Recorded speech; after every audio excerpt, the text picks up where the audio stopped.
St. Mark's. I'm Caroline Vincent, and I'm here today with Kathy Pike and Robin Rockefeller. And they're going to talk to me today about their project and what they've been working on in the past few months.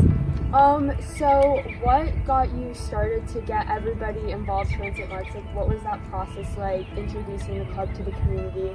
Was it a slow start? Were you able to immediately gain interest in it?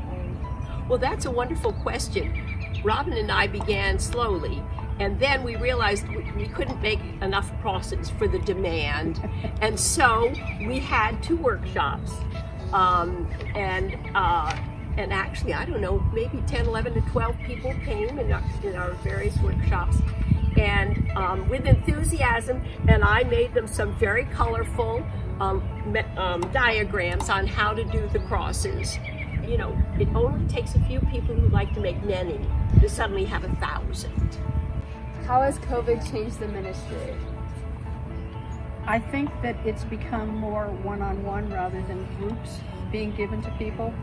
So I certainly haven't stopped giving them to friends that I thought would benefit from it or would like it.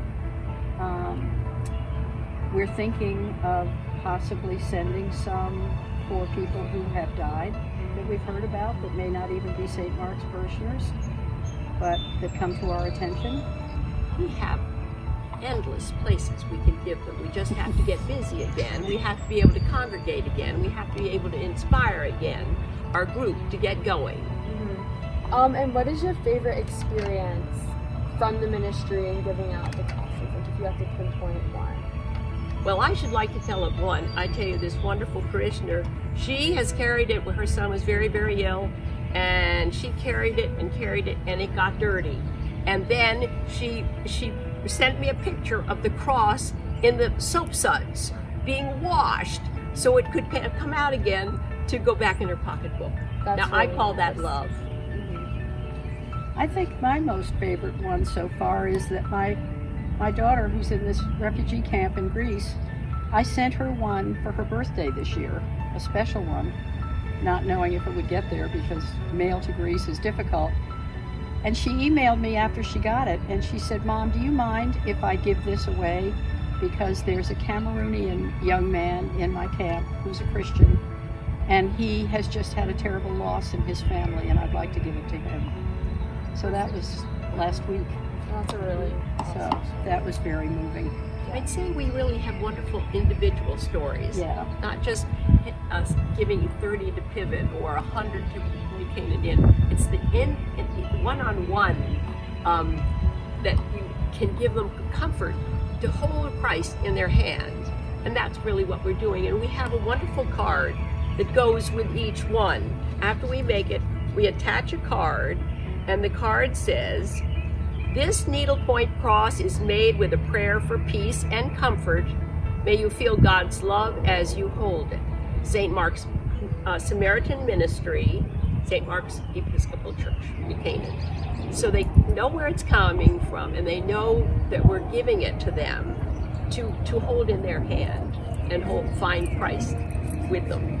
You're awfully nice to want to know about this. Oh, this is so cool. My grandmother, she taught me how to knit when I was very little. So I can knit, but I've never done like needlepoint, but it's so pretty. This is a good way to start because Yeah. it's pretty simple. Do you, when you make your crosses, do you just solely do your crosses, or do you have stuff going? Do you listen to music, or? I could watch television. I'm more the television. I can listen to music.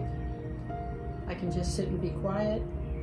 And it's great on an airplane. Oh. Oh, it's perfect. You just bring it, and of course the people left and right of you wonder what you're doing. And then sometimes you hear their stories, and then sometimes you have to give it to them because when you get up and out, you said, "I think this is for you," because you hear the story and why they're flying. And that's happened to me. And I just wished I'd brought more. You know, she had a sister in the back of the plane, and I would love to be able to give 2 to both of them who are going for a family situation that was difficult. How many do you carry, would you say, at a time when you go somewhere? Well, I should have 5 or 10. I should, but I cut the yarn before I go.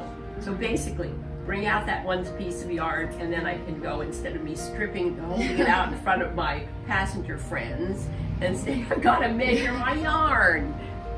So thank you guys so much for being here today and showing me and the rest of St. Mark's about your amazing ministry, and I hope that it inspired other parishioners to join and reach out if they want to have a cross or they want to knit or needlepoint a cross or whatever they want to do. But thank you guys so much for doing this today. You're so welcome. We're thrilled that we're going to be in the new magazine, Lion Company. Exciting. Really nice. Thank you.